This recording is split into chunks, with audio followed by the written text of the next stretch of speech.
Hey guys, Moustache here, this time with a review of the Star Wars The Black Series. We have R2-D2 as well as Luke Skywalker. So let's get into these things. First off, we'll move Luke back. So we'll get into R2-D2.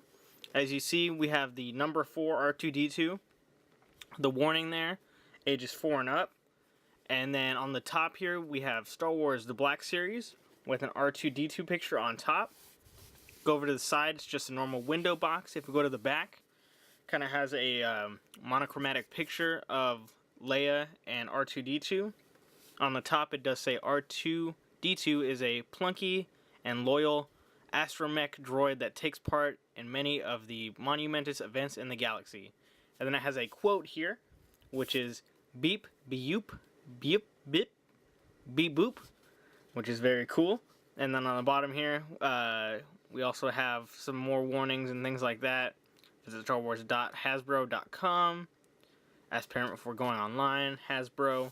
You got the kind of orange lines there. It does say Star Wars, number 4 R2-D2. The other side is just black.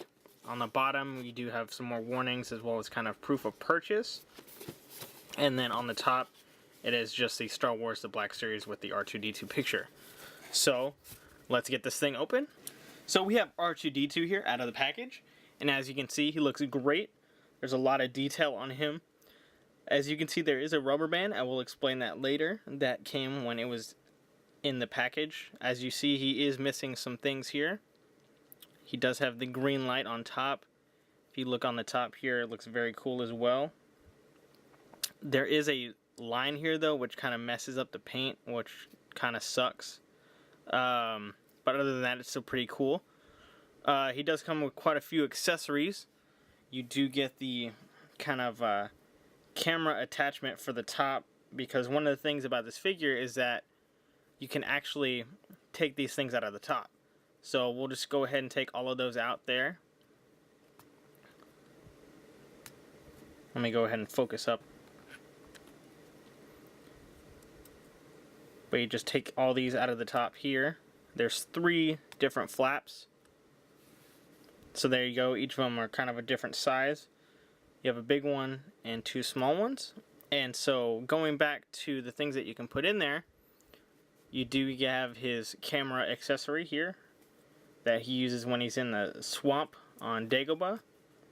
So you have that there, which is very cool, as well as a kind of like an antenna slash like, yeah, I guess it would be just an antenna.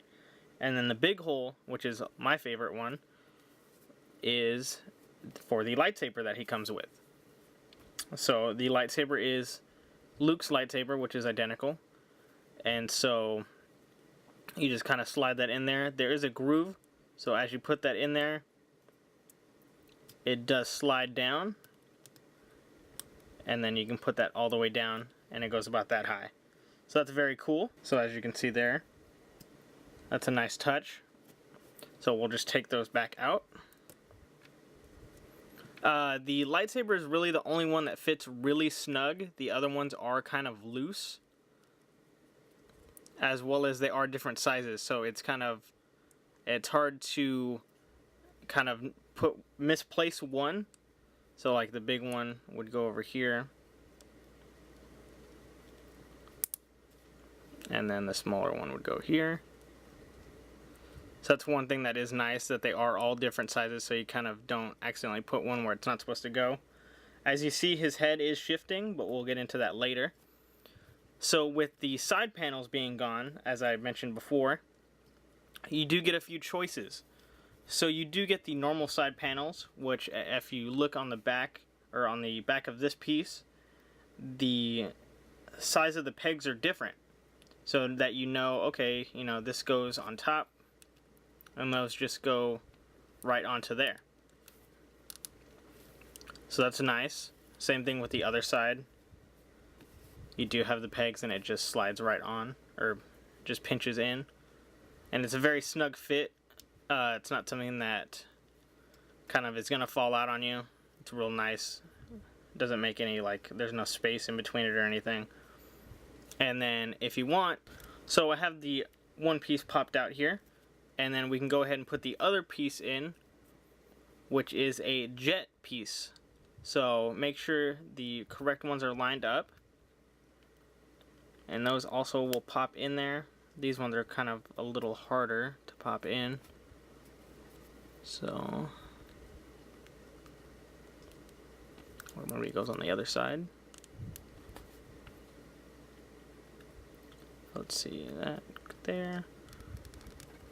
And there you go, so that we have that side popped in. So yeah, there you go, you have a jet piece, which if you remember in episode 2 when they're at the droid factory, you have R2 with the jets on. So that's very cool. And these ones are a little more snug than the other ones. So there you go, there's R2 with the jet pieces on. So those look very cool. You can just...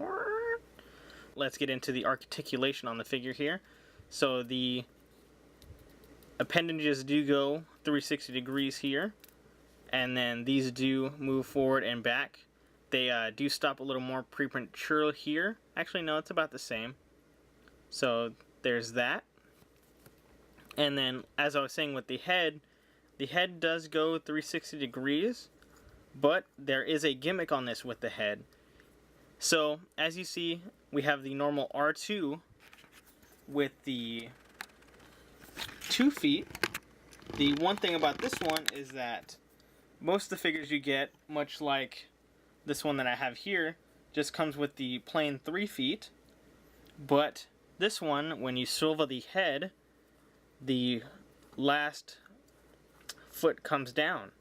And so you can go ahead and take the arms and put those back. And boom, there you go. You just kind of make sure that's in the right spot. Turn the head completely. And you have him in the kind of rover mode, where he can go out of the shot or into the shot. And then with the rubber band, we'll go ahead and move that rubber band down to reveal another one of the gimmicks, which the doors right here open. And so if you go ahead and open this door, it actually will push the arm out, kind of,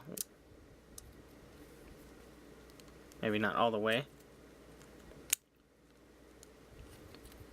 So if you can kind of pull that, it actually doesn't come out all the way. Wow, I was not expecting that.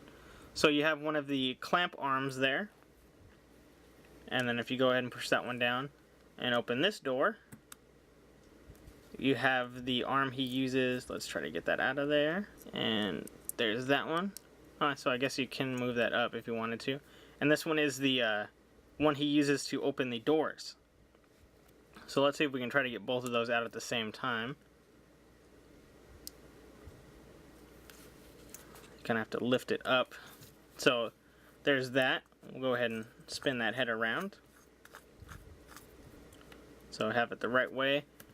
And there you go. So you have the 2 arms there, which are very nice. Would have been nicer if they did kind of come out when you had the doors open completely. But they kind of just push them out so you can kind of get them in the right position. But that's still pretty cool. That's a cool gimmick. So just put those back down. Just close the door up. And then we still got those jets on, so might as well just switch those out too, since that's such an easy thing to do. Make sure they are going the right way, and just push them in there. Same thing with this guy. Just go ahead and push that in. They go in pretty easily. So there is the R2-D2 Black Series, and then we'll have him compared to another one of the R2s from the previous line, which is this one here. You can see the size difference. This one is the head doesn't move on this one. The arms do swivel. This one has the sound gimmick though, which is pretty nice.